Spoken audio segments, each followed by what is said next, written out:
What's up everyone, it's Adam from Life of Adam. Today I'm back with a brand new lifeguarding video, and today's video is going to be a story time about me taking the lifeguarding course for the first time at the age of 15. Now, as you guys know, I've made hundreds of lifeguarding tip videos to walk you guys through passing the course on your first time, becoming a better swimmer, becoming an excellent lifeguard, and basically secrets and hacks of how to pass all these different things and achieve your goals.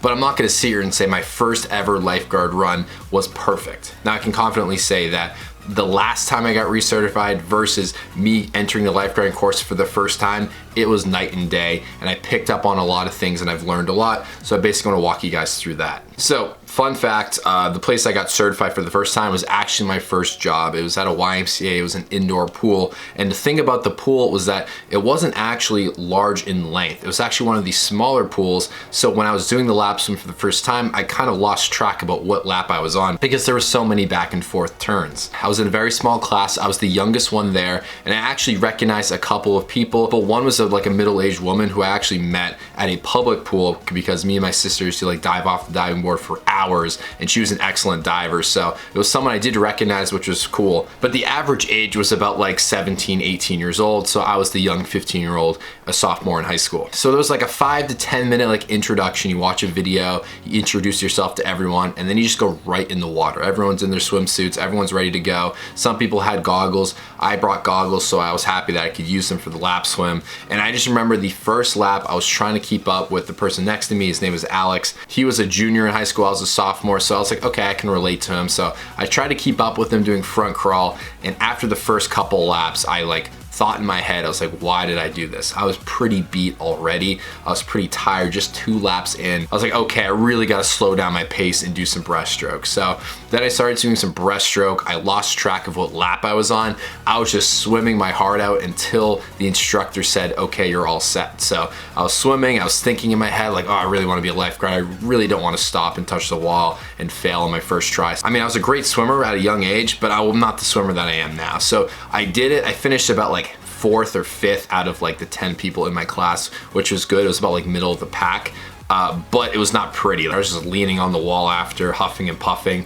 I was like, okay, I really could have done that better, but I was just so happy and just excited that I did it. Now, the hardest part was out of the way because I knew I was a great treader. So like the treading water with no hands, I got that down pretty easily. My body kind of naturally floated, so which was good for me. Brick dive, we went in groups of 2 side by side. It was no problem because we did it at the same pool, and it was kind of shallower than most pools. So it's around like 9.5 feet, which was definitely to my advantage, but it still required me to do all the skills, find it, pick it up, and kick all the way on my back. So what you do after the pretest is a really great feeling. Everyone in my class passed, and you just go right into the entries in the water. So then you just grab the tube, you're like, oh my gosh, I'm learning to be a lifeguard. You do the compact jump, the stride jump, the slide in approach. You just practice going in a line and just jumping in the pool, trying to keep your head above water at all times so that you're like constantly looking at the victim. So like basically it was a really big point of like reassurance because it just means that you're in the course and you have the chance to become a lifeguard and just learn all the skills, which was really exciting. Now, my class was like every Friday night, so I would just go to school Monday to Friday,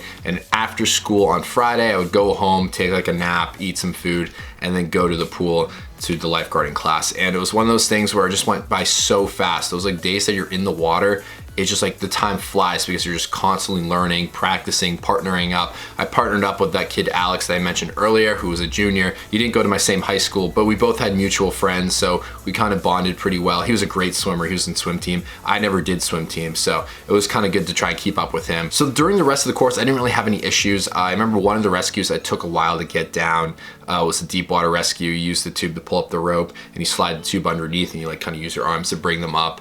It was one of the deep water rescues that it took me a couple times, but after I got the hang of it, it was like really good. It was like muscle memory, which was great.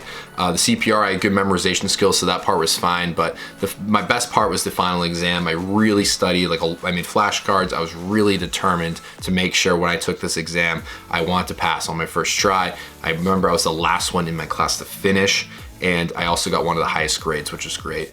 Just talking to everyone at lunch and just like talking about how we did. So as the course went on, I started to build my confidence and feel really good, and I learned a lot from it. Now we're looking at the flip side. This is like me after getting work experience as a lifeguard, making a lot of rescues, getting promoted, going back from a recertification the last time. It was one of those things where everything was clicking. It was a completely different part of my life. It was a completely different person going into that pool, going going into that room. I definitely wanted to improve my life in terms of my physique, so I would just work out, gained a lot of weight, gained a lot of muscle. So I was a lot more confident. I went from someone who was afraid to take off the shirt, was anxious, and didn't really like the way I looked, to someone who was like fit and loved taking off the shirt and loved going to the beach and loved going to the pool and being a lifeguard. So that was great. I was someone who was a lot more vocal. I always go first. I was very confident in my abilities. I became a lot better of a swimmer because I taught a lot of swim lessons, and I would swim laps every single day. So I perfected my front crawl and my breaststroke form. So it was someone who was completely different, who's done it before, and was very confident in the curriculum. And when I got promoted as a head lifeguard, it was definitely a big boost in confidence because they trusted me in being an overseer and being a mentor to up and coming lifeguards, which influenced my channel and me making these videos. So I hope you guys enjoyed just a little rant video, this little story time. Definitely comment down below if you have any questions. I'm very active in terms of answering, making sure everyone's questions are answered. If there's a really difficult question, I usually take a little bit longer to answer because it's me really thinking about it, digging up my notes, and maybe doing some research on it to confirm what I'm thinking. So I hope you guys enjoyed this video. Like and subscribe if you're new to the channel, and I'll see you all in the next upload. Thanks so much for watching. Peace out.